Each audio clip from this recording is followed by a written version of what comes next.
sleep. Good morning, everyone. All right, that's what I like, because I know you guys were louder earlier, okay?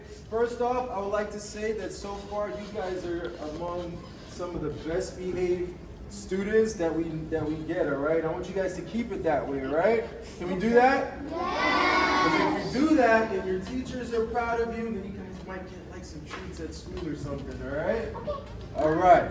So, my name is Jerome. I'm going to be your STEM educator this morning. If everyone could actually face this way, please. So,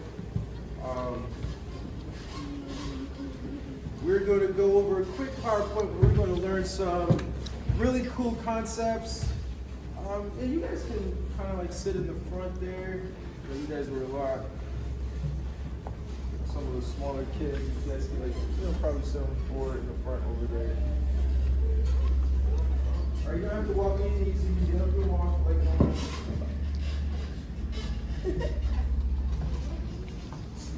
Okay. To get into the wind and we're gonna fly, alright? Are you guys excited to fly? No! Raise your hand if you're not excited to fly. Why are you not excited to fly? I might die. What?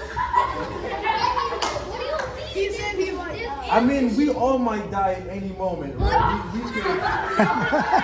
We could, tomorrow's not promised for anyone, okay? So that applies to everyone at any moment. But the chances of that happening while you're in the tunnel is slim to none. We've actually never had anyone do that in the tunnel, all right? So if you guys listen and pay attention, everything is going to be okay, all right? There's absolutely nothing to worry about.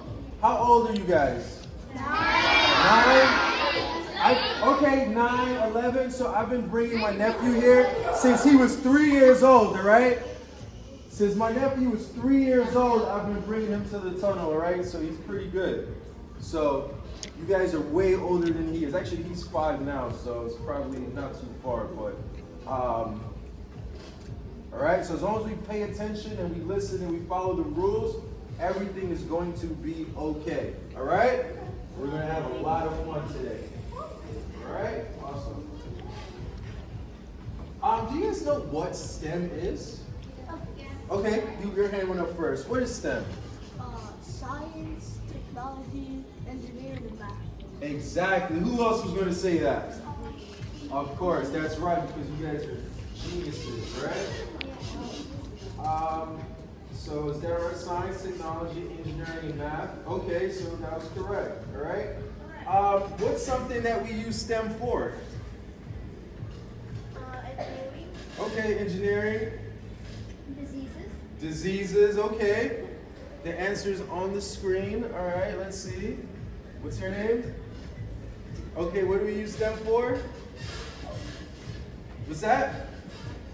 Yep, problems, right? To solve problems, okay. Does anyone want to have a career in STEM when they grow up? What do you want to be when you grow up? Construction worker, okay, that's, falls under engineering. There's math in there, science for sure. What's your name? What's your name? Emma. What's that? Oh, Lucas, all right, what do you want to be when you grow up? Emma. You guys need to speak up really loud, okay? I'm a little deaf.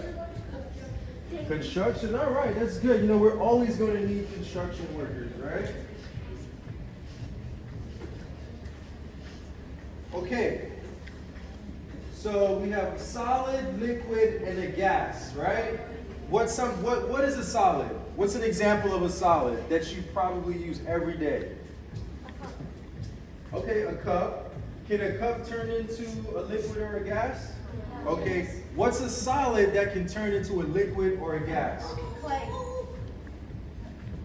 Is there a gas clay? No, like liquid, no, like kind of melted. Okay, so it can get a little runny, but can it turn into a gas? Okay. Cheese, it can turn into a liquid when it melts. Okay, someone said it over here. What's a good example of a solid in the context we're talking about? Ice. Ice, exactly, right? And then ice can turn into a liquid and a gas. But there are two of these things that are the same. Which two are those? Liquids and gas, right? And what do they have in common? What are they? Fluids, exactly. So that means they have similar properties, right? Can we swim in like water? But can we swim in air and gas? We can't, right? So even though they're a fluid and we can swim in water, we cannot swim in air. So what that means is when we're in the tunnel today, don't try to swim in there, okay? I don't want to see any of this, all right? Cool. There's going to be at least one person who does it. And then we're all going to point and laugh, all right? All right. Okay, so air is a fluid. And a force is a push or a pull, right? So what force do you think is pulling on us in the tunnel? Or when we go skydiving, jump out of an airplane, walking around every day, what force is pulling on us? Let's see somebody I haven't heard from. Gravity. Man, you guys are smart. Okay, so in the context of what we're here to do in the tunnel, what would be pushing on us? Air. What's that? Air. Wow, you guys are really smart. Exactly, the air. All right. Wind tunnel testing. Does anyone know how a wind tunnel works? Yes.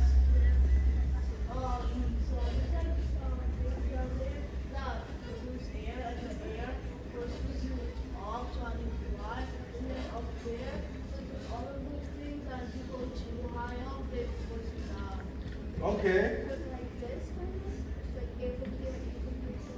Oh, so you think there's air from the top, air from the bottom. So that's a vertical wind tunnel. So vertical wind tunnels, we primarily use those to replicate skydiving. But most other wind tunnels are horizontal, all right? And we use those to, like we said before, solve real world problems, test aerodynamics of certain objects, right? So in real life, an object moves through the air. Like we have a car up here, right? And normally a car is on the highway, it's on the streets, and it's moving, and the air is moving around it.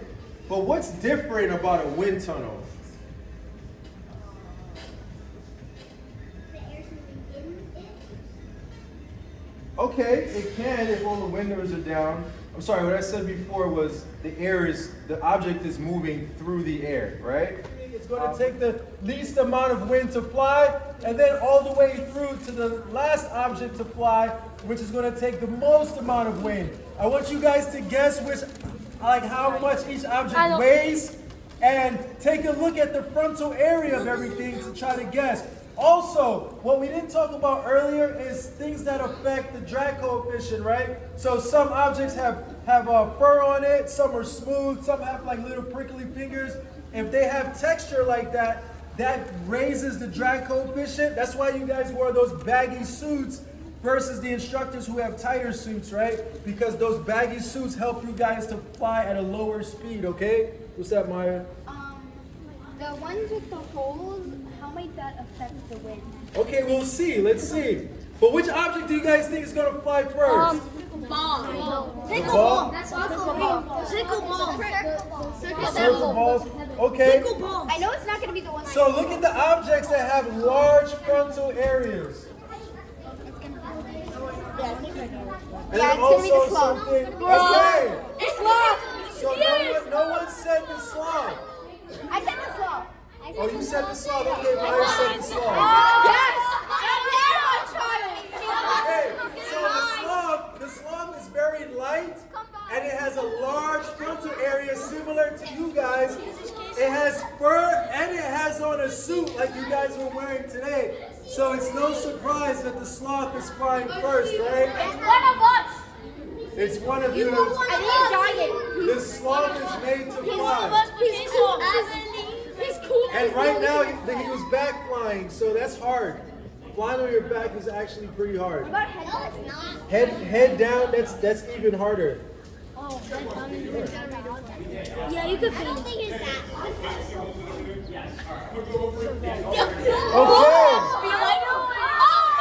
Okay, so hey guys, listen up. So we have two different objects. We have the Whipple time. But if you look, the wiffle balls are flying very smoothly, and the yoga ball is bouncing around. Why do we think that is, Maya? Because it's because it lets air enter through it. It doesn't let it all like get in, so it's more like it's a football. Yeah. Exactly, Maya is correct. The holes in the wiffle ball allow it to fly a lot more stable. Oh my God, the moon! Okay, what's next? What's next? The dot. The Nerf football. So that's actually a football. It's a Nerf ball.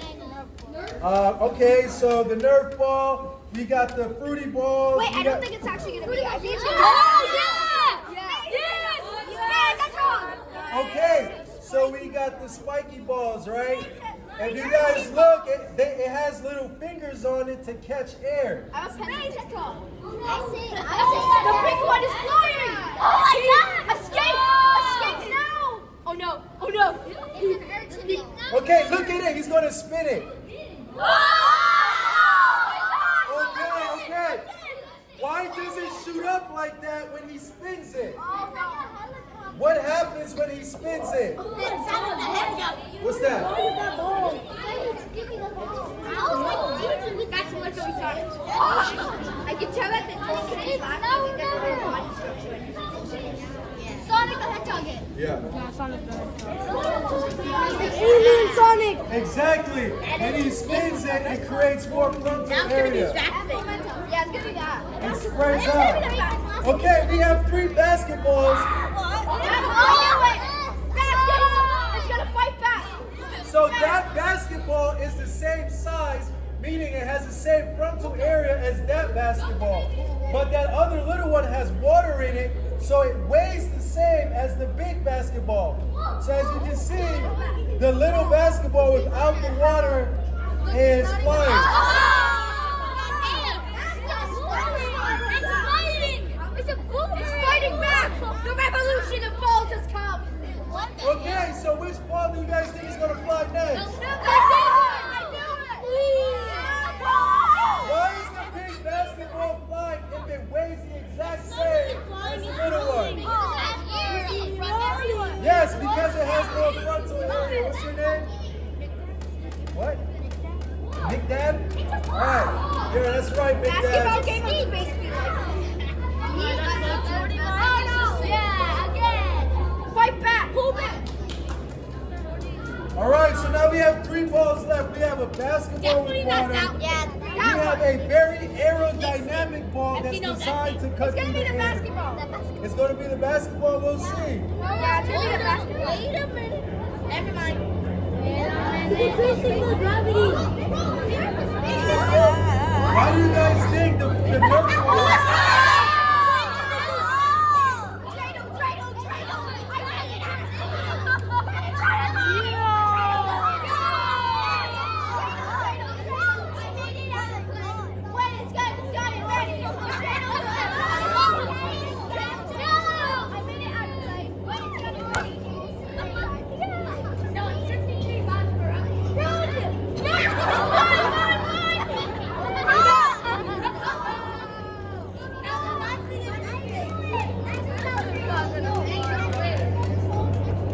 Okay, so we have the instructor on the net, and we have this green ball. Which object do you guys think is going to fall first?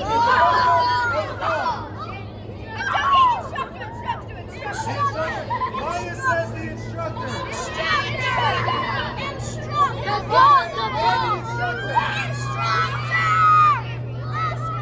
Yes, a lot of surface area. And that ball is very heavy. I know why. He will kill the ball now. And if you guys if you guys look at the screen,